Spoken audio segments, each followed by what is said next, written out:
E aí, pessoal, beleza? Vamos seguir aqui com os vídeos sobre binding, agora falando a respeito do binding context, ok? Nós vimos nos outros vídeos sobre esse assunto, a gente viu como é que funciona o binding, a gente teve 2 vídeos de aplicação do binding, né? Criamos um formulário com uma lista, um alerta para o usuário, e agora nós vamos falar sobre como o Knockout gerencia esses binds, as informações vinculadas a esses binds e o que é que a gente tem em mãos para trabalhar quando a gente está desenvolvendo ali e utilizando os binds. O que é que a gente pode usar na hora de desenvolver para obter algum tipo de informação referente ao contexto e etc. Tá? Então vamos lá. O que é o bind context? O bind context é um objeto que contém dados que podem ser referenciados em seus binds. Tá? Então, quando você aplica o apply bindings, né? Quando a gente executa aquele call apply bindings, ele cria um objeto que faz uma referência a um contexto que vincula por onde você pode vincular os elementos HTML a esse contexto e os elementos da view model do controller que você criou. E então esse contexto é o elo de ligação entre as duas coisas, ok? Então quando o apply binding é executado, o Knockout automaticamente cria e gerencia um bind context. É o nível mais alto de contextos, representado pelo view model informado em call apply bindings. Então, quando você você dá o apply bindings, ele cria automaticamente um contexto. Esse contexto é o nível mais alto na hierarquia. Depois vocês vão entender que a gente pode ter contextos filhos. Então, quando você levanta o Knockout, no sentido de executar, você carregou a página, ele criou o contexto principal e ele vai gerenciar esse contexto, né? E aí, como eu disse, ele pode criar filhos e filhos. Então aqui embaixo tem, ó, quando você usa um binding de fluxo de controle, né, por exemplo, como um for each, que é um tipo de binding de fluxo de controle, é criado um novo contexto filho, tá, contendo informações mais específicas que o contexto principal. Então, contendo informações um pouco mais específicas do que o contexto que o gerou. Então, bacana. Lá no site do Knockout tem mais informação a respeito disso, tá? Tem bastante informação a respeito do contexto. E aí aqui a gente vai falar sobre algumas propriedades fornecidas para a gente automaticamente pelo Binding Context, tá? Para isso, nós vamos fazer uso também daquele nosso código, tá? Eu dei uma limpada nele, tá? Tirei algumas coisas, deixei aqui uma estrutura mais ou menos que eu imagino que é o que nós vamos utilizar que eu vou utilizar aqui para poder explicar os contextos para vocês, tá? E aí vamos lá. Então vamos fazer isso aqui funcionar para a gente poder entender melhor como é que acontece. Então, ó, executando lá o nosso arquivo, a gente tem isso aqui, né? Então a gente tem a lista vazia, né? Não tem nada sendo criado aqui. O local onde ficava o nosso formulário e a linha aqui em cima onde ficava o alerta, tá? Então a gente vai começar fazendo o seguinte. A gente vai começar obtendo informações do nosso contexto principal, do nosso root context, ok? Como é que a gente faz isso? Olha só. Lá nos primeiros vídeos, eu comentei que quando você aplica o Apply Binds aqui, ele pega todo o teu HTML e aplica esses bindings aonde você marcou aqui os elementos com o atributo DataBind. Tá? Então o que acontece? A partir do momento que a gente fez isso aqui, automaticamente o binding já foi aplicado nesse HTML aqui, tá? Então vamos lá, vamos fazer um teste aqui para a gente poder perceber essa aplicação, né? Vamos seguir aqui pelo pelo PowerPoint. Então eu tenho aqui, ó, propriedades do contexto, tá? Parent representa o contexto de onde se origina o contexto atual. Então isso quer dizer, você está num contexto, o parent é o contexto acima dele, é o contexto pai, tá? No nosso caso aqui, o parent ele vai ser undefined, tá? Por quê? Porque o contexto que a gente está aqui, ele é o root, ele é o contexto principal. Então, na verdade, ele não tem pai, tá? Ele não tem pai. Ele é o inicial, né? Ele é o primeiro contexto criado, né? Nós vamos criar aqui então um button, tá?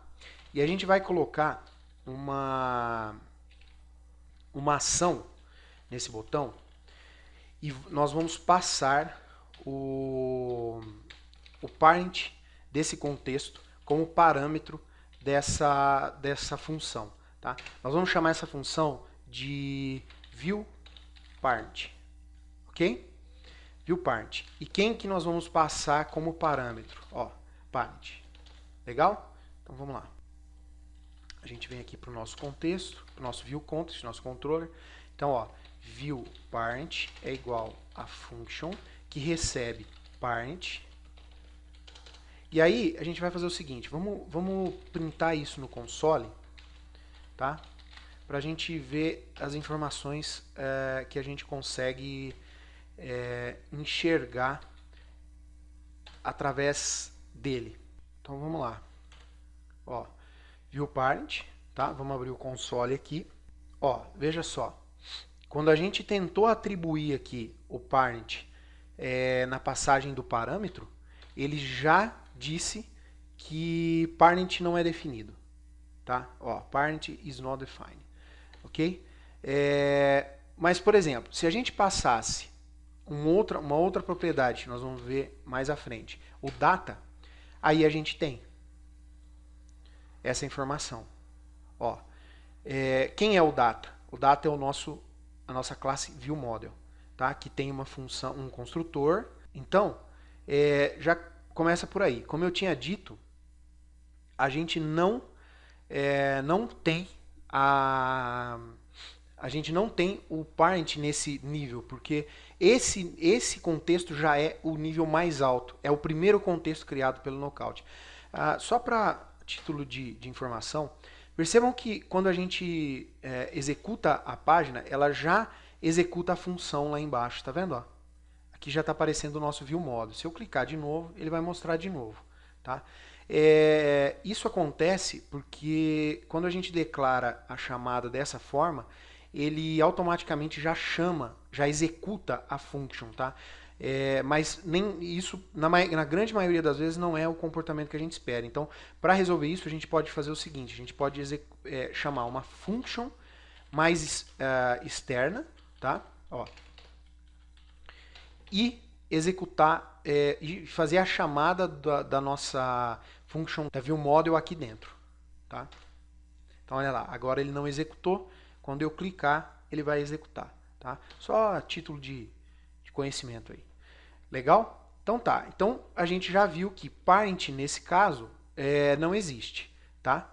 Parent não existe. Aí a gente tem uma outra, bom, o parent ele vai existir a partir de contextos criados deste contexto principal, tá? Só lembrando. Parents, né? Aí a gente tem o parents. É uma coleção com todos os contextos anteriores na hierarquia do contexto atual, tá? Sendo parents 0, tá? Parece um O aqui, mas é 0, tá? Acho que é a fonte que dá essa impressão. Sendo parent 0 seu pai direto e parents.length, que seria o último item desse array, o maior contexto na hierarquia, que sempre vai ser o root. Tá? Então vamos lá. Vamos tentar passar aqui parents e vamos ver se ele vai permitir. Tá? Olha lá. ele retorna um array, tá? Vamos colocar aqui, ó, parent.length. Tá? Ó, 0. Tá? Por quê? Porque nós já estamos no contexto principal. Então não tem razão para o parent, não existe contextos filhos ainda. Então não existe razão para o parent existir, né? Para os pais e pro pai. Né? O pai seria o primeiro acima e os pais seriam todos os que antecedem o pai direto. Né?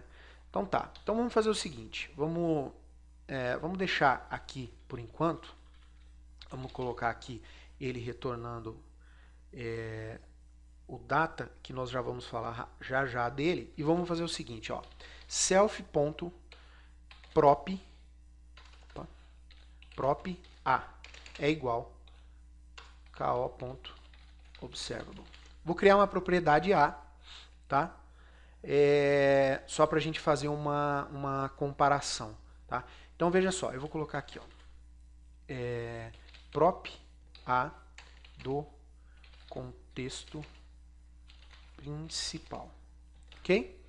Então vamos lá. Deixa eu ver aqui. Então, ó, span, tá? Ou pode até ser um H4. Puxa vida. H4. Então, ó, data binding, text. Então, prop a, ok? Legal. Vamos lá, então. Ó, prop a do contexto principal, ok? Então a gente já viu aqui o parent e o parents.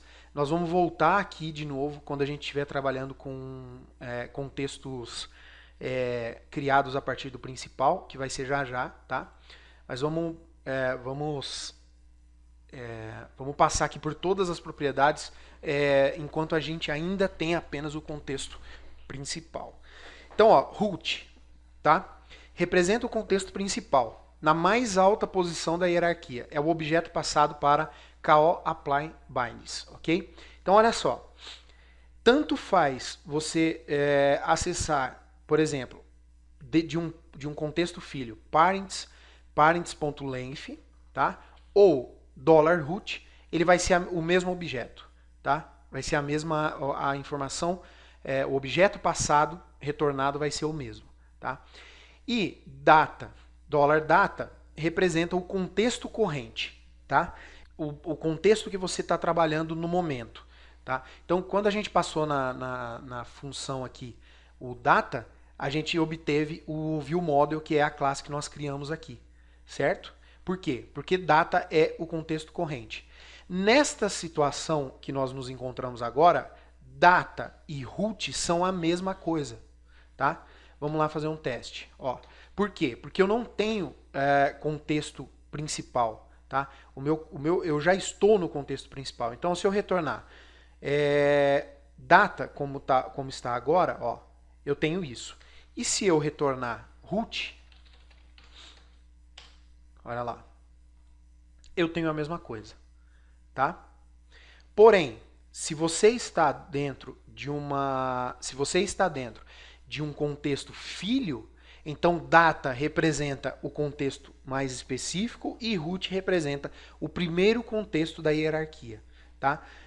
Isso quer dizer, se você tem 3 contextos, pai, filho e filho do filho, se você tiver no último contexto e chamar data, você tem o contexto corrente, o último. Se você chamar root, você não tem pai direto, você tem o pai superior, o primeiro contexto criado. Tá? Para acessar o pai direto desse terceiro, que seria o segundo contexto, você vai usar o parent.